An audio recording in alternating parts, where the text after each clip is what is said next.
sur nos places. Dieu est sur nos places. Dieu est dans nos hymnes. Dieu est dans nos hymnes. Dieu est sur nos traces. Dieu est sur nos traces. Notre Dieu est là, là où on ne l'attend pas. Bonjour Pasteur Jean-Sébastien, bienvenue au Salon du Livre. Comment ça va?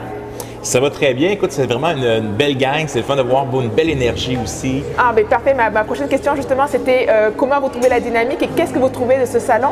Est-ce que c'est votre première fois en tant qu'exposant? Non, deuxième, j'étais venu une première fois avant la COVID. Ah, parfait. Puis, donc, c'est un retour, mais j'ai bien apprécié aussi. J'étais dans un atelier qui a été donné aussi ce matin, donc j'ai pu en profiter. C'était agréable. Parfait. Et donc, le thème de cette 8e édition cette année, c'est conquérir. Qu'est-ce que vous pensez de ce thème? Mais je pense que c'est vraiment un thème intéressant parce qu'on a du chemin à regagner.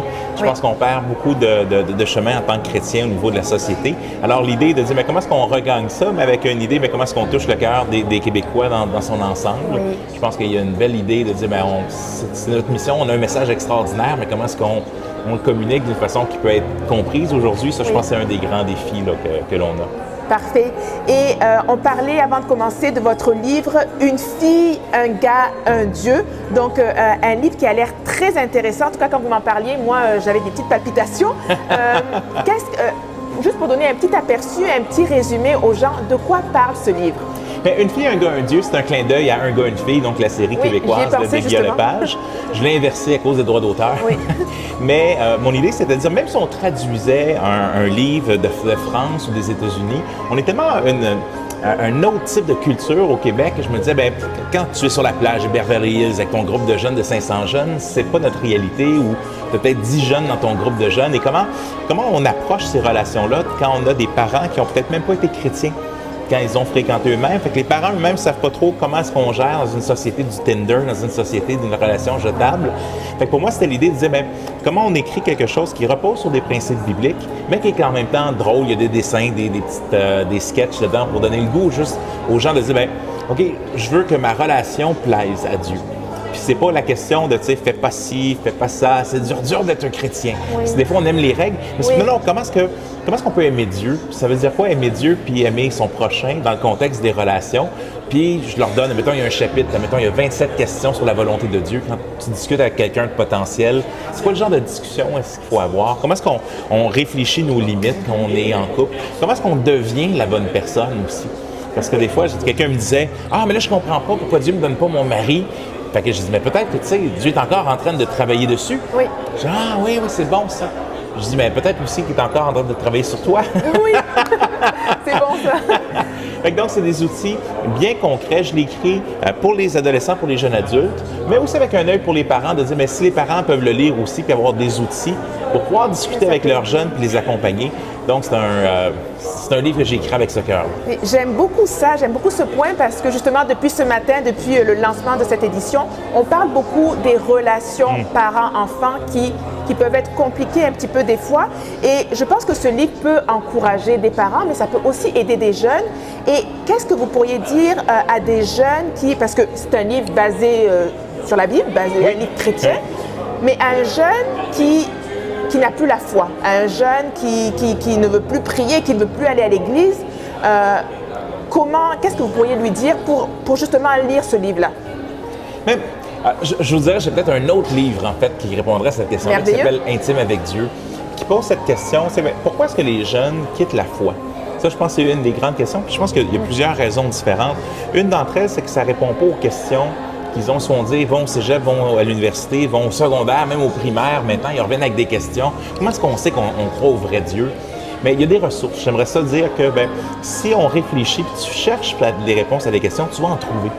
Mais des fois, les gens disent « Ah, mais il n'y en a pas de réponse. » Ou des fois, les parents ont dit « Bah, mais si tu doutes, c'est le diable qui veut. » Mais non, acceptons les questions que les jeunes posent. Puis, veut pas, la plus jeune génération, elle a un baromètre un peu pour dire, écoute, ils regardent les adultes et ils se disent, est-ce que ça marche, leur christianisme? Oui. Je pense que la meilleure façon qu'on peut faire, j'ai un autre livre qui s'appelle « Marié et heureux » avec un point d'interrogation, parce qu'aujourd'hui, tu es soit marié ou heureux, pas les deux en même temps. Mais c'est justement ça, parce que si on ne donne pas le goût, si en tant qu'adulte, en tant que leader de jeunes, en tant que pasteur, on ne donne pas le goût aux autres d'être mariés, ben c'est la première place. L'apôtre Jean va dire, si tu dis à mes yeux, Alléluia, mais que tu détestes ton frère, que tu vois, mais là on peut dire, ben si tu détestes ton époux ou ton épouse, mais ça se voit. Je vous dirais, la première chose, c'est de dire, bien, si on met en principe, en pratique les principes bibliques, mais on veut avoir un couple qui donne le goût aux autres de suivre Jésus. Oui, merci. Et donc, juste pour terminer, en fait, qu'est-ce que vous pourriez dire aux personnes qui n'ont pas pu être là aujourd'hui, mais qui hésitent encore à venir au Salon du Livre? Un mot pour les inciter à venir. Bien, écoutez, venez encourager les auteurs, les artisans, le monde chrétien, évangélique, les petits. C'est souvent cette l'œuvre missionnaire. Pour la majorité des gens qui écrivent, l'argent qu'ils ont investi, le temps et tout ça, versus qu'est-ce qu'ils vont recevoir, c'est très minime. Mais d'avoir la chance d'avoir des gens qui... tu sais, je pense que le plus grand désir d'un écrivain chrétien, c'est que ça soit utilisé. Oui. Que des gens puissent le lire. Et donc, c'est une occasion de connaître plus de gens, d'augmenter le réseau, d'avoir peut-être un livre. Vous savez, des fois, on dit quelqu'un disait, si tu hésites à acheter un livre, n'hésite pas. C'est juste 20$. Oui. Mais est-ce que tu vas en retirer, par contre, est probablement infiniment plus grand que ce 20-30$ que tu vas dépenser? Bien, je vous dirais, venez faire votre tour. Puis, trouvez 1, 2, 3 livres qui peuvent vous aider à aller un peu plus loin. Puis, si tu retiens une bonne idée, qui t'aide à avancer dans ta foi, dans ta marche chrétienne, mais ça sera un 20-30$ bien investi. Puis ça aide le ministère d'autres personnes à faire que l'Évangile soit connu, puis qu'on puisse vivre une vie, mais qui donne le goût de suivre Jésus. Oui, amen, je suis entièrement d'accord. Et donc, justement, en parlant de livres, si vous pouviez, parce que vous avez écrit plusieurs livres, donc on a parlé de Une fille, un gars, un Dieu, mais vous en avez encore plusieurs, donc où est-ce qu'on peut se les procurer, s'il vous plaît? Oui, simplement www.publicationchrétienne.com. Donc, je publie avec Publication chrétienne, donc allez là directement, ou sinon sur mon site missionnel.org où on a des vidéos, podcasts, tout ça qui va avec les livres et donc 2 façons de nous rejoindre. Parfait. Bien, merci beaucoup, Pasteur Jean-Sébastien, et bon Salon du Livre. Ça me fait un grand plaisir. Merci beaucoup. Merci. Nous prions parmi les